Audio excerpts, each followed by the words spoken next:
E4115 E4125 இப்படி எந்த லேப்டாப்பாக இருந்தாலும் சரி, கவர்மெண்ட் லேப்டாப்பாக இருந்தாலும் சரி, இல்லை உங்கள் ஓன் லேப்டாப்பாக இருந்தாலும் சரி, அதில் வந்த கீபோர்டு ப்ராப்ளத்தை பற்றி தான் பார்க்க போகிறோம். இது ஒரு சிம்பிள் சொல்யூஷன், கண்டிப்பாக இது ஒரு சிம்பிள் சொல்யூஷனாக இருக்கும். ஸோ பெரிய ப்ராப்ளம் சிம்பிள் சொல்யூஷன்லாம் நான் எப்படி சால்வ் பண்ணேன், என்னோட எக்ஸ்பீரியன்ஸை தான் உங்ககிட்ட ஷேர் பண்ண போகிறேன். ஸோ ஃபஸ்ட்டு இந்த லேப்டாப்பில் பேக் சைடில் இந்த 2 ஸ்க்ரூ மட்டும் நீங்கள் ரிமூவ் பண்ணுங்க போதும், வேறு எதுவும் தேவையில்லை.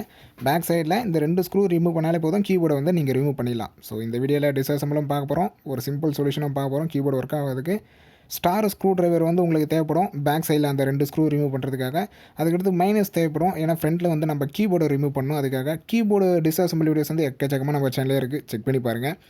நீங்கள் ஜஸ்ட்டு ஃப்ரண்ட்டில் கீபோர்டை ரிமூவ் பண்ண சொல்ல சைடில் நிறைய கிளிப்ஸ் இருக்கும். ஸோ அந்த கிளிப்பை நீங்கள் கொஞ்சம் கேர்ஃபுல்லாக ஹேண்டில் பண்ணுங்கள், பொறுமையாகவும் எடுங்க. உங்களுக்கு ஆட்டோமேட்டிக்காக கீபோர்டு வந்து மேலே வந்துடும். அது கீழே ஸ்டிப் இருக்கும், இங்கே தான் இன்னும் ரொம்ப கவனமாக ஹேண்டில் பண்ணணும். ஏன்னா ஸ்டிப் இருக்கும், அந்த ஸ்டிப்பும் ரொம்ப மெலிசாக இருக்கும், ஏன்னா கேர்ஃபுல்லாக ஹேண்டில் பண்ணணும். நீங்கள் ரொம்ப ரஃப்பாகவோ இல்லை ஹார்டாகவோ ஹேண்டில் பண்ண சொல்ல ஸ்டிப்பு டேமேஜ் ஆகிறதுக்கும் சான்சஸ் இருக்குது, அந்த ஸ்லாட்டு டேமேஜ் ஆகிறதுக்கும் சான்சஸ் இருக்குது. ஸோ அதனால் கொஞ்சம் பொறுமையாகவே ஹேண்டில் பண்ணுங்கள். அந்த ஸ்லாட்டையும் கேர்ஃபுல்லாக எடுங்க, ஸ்டிப்பையும் கேர்ஃபுல்லாக எடுங்க. என்ன ப்ராப்ளம் அப்படின்னு கேட்டிங்கன்னா, கீபோர்டு வந்து எனக்கு சுத்தமாக ஒர்க்கே ஆகலை, எந்த ஒரு கீயும் ஒர்க் ஆகலை, அப்படியே ஹேங் ஆகி நிற்குது. அதுதான் ப்ராப்ளம். சிம்பிள் சொல்யூஷன் என்னடா அப்படின்னு கேட்டிங்கன்னா, நான் வந்து டிஸ்அசெம்பிள் பண்ணிட்டேன், கீபோர்டை வந்து டிஸ்அசெம்பிள் பண்ணிவிட்டேன். டஸ்ட்டு இருந்தது அந்த ஸ்லாட்லேயும் சரி, அந்த கீபோர்டு ஸ்டிப்லேயும் சரி, ரெண்டுத்துலையுமே டஸ்ட்டு இருந்தது. டஸ்ட்டை க்ளீன் பண்ணிட்டேன். ஸோ ஃபஸ்ட்டு வந்து கீபோர்டை ரிமூவ் பண்ணிட்டு அந்த ஸ்லாட்டையும் நல்லா க்ளீன் பண்ணேன், ஸ்டிப்பையும் நல்லா க்ளீன் பண்ணேன். ரொம்ப அதிகமாக டஸ்ட் இருந்தது, ரொம்ப அதிகமாக க்ளீன் பண்ணேன் அப்படிலாம் இல்லை. எப்படி சொல்கிறது, ஒரு பேசிக்கான சின்ன ஸ்டெப் தான். ஜஸ்ட்டு ரிமூவ் பண்ணேன், டஸ்ட்டு கொஞ்சம் இருந்தது, அதை மட்டும் பேசிக்காக சின்னதாக க்ளீன் பண்ணேன், அவ்வளோதான். திருப்பி கனெக்ட் பண்ணிட்டேன், எனக்கு ஆட்டோமேட்டிக்காக ஒர்க் ஆக ஆரம்பிச்சிருச்சு. ஸோ உங்கள்கிட்ட சொல்ல வந்த சிம்பிள் சொல்யூஷனே இது தான். கீபோர்டு ஒர்க் ஆகலையா, ஃபஸ்ட்டு இதை பண்ணுங்கள். இது வந்து ஒரு பேசிக் ஸ்டெப்பு. நீங்கள் எந்த லேப்டாப் வச்சுருந்தாலும் சரி, அது கவர்மெண்ட் லேப்டாப். ஸோ நான் ஹேண்டில் பண்ண வந்து lenovo E4125 E4115 ரெண்டுமே சேம் லேப்டாப் தான். இந்த லேப்டாப் தான் நான் பண்ணேன். கீபோர்டு வந்து எனக்கு ஒர்க்கே ஆகலை, எந்த ஒரு கீயும் ஒர்க் ஆகலை, எதுவுமே பண்ண முடியல கீபோர்டில் வந்து. ஸோ இந்த பட்டன் இப்போ பார்த்தீங்கன்னா எனக்கு எல்லாமே ஒர்க் ஆகுது. ஆனால் ஒரே ஒரு கே மட்டும் எனக்கு ஒர்க் ஆகலாம், மற்றபடி எல்லாமே ஒர்க் ஆகுது.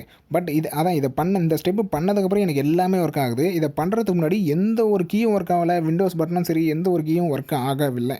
ஸோ அதுக்காக நான் பண்ண ஸ்டெப்பு இது தான். ஒன்றுமே இல்லை, கீபோர்டை டிஸ்அசெம்பிள் பண்ணிட்டேன், டஸ்ட்டு இருந்தது, டஸ்ட்டை மட்டும் க்ளீன் பண்ணேன், எனக்கு சரியாயிடுச்சு.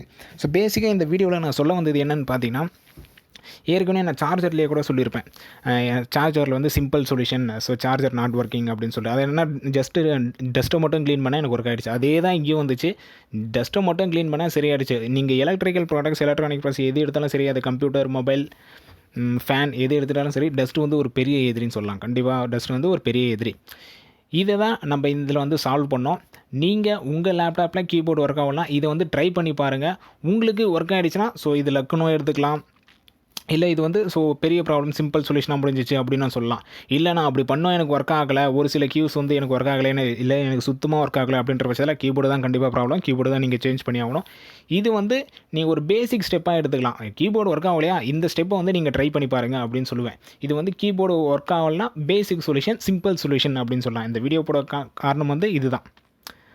சிம்பிள் சொல்யூஷன் இது. உங்கள் கீபோர்டு ஒர்க் ஆகலாம், ஜஸ்ட்டு எந்த லேப்டாப்பாக இருந்தாலும் சரி, இந்த ஸ்டெப்பை ஃபஸ்ட்டு ட்ரை பண்ணி பாருங்கள். டிஸ்அசெம்பிள் பண்ணுங்கள், திரும்பவும் கனெக்ட் பண்ணி பாருங்கள்.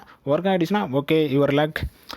ஒர்க் ஆகலை, கீபோர்டு ப்ராப்ளமாக இருக்கிறதுக்கு நிறைய சான்சஸ் இருக்குது. இது வந்து ஒரு பேசிக் ஸ்டெப். ஸோ இந்த வீடியோ பிடிச்சிருக்குன்னு நினைக்கிறேன். பிடிச்சிருந்தால் லைக் பண்ணுறேங்க, உங்கள் ஃப்ரெண்ட்ஸுக்கும் ஷேர் பண்ணுறேங்க. அடுத்து ஒரு நல்ல வீடியோவில் பார்க்கலாம். தேங்க்யூ.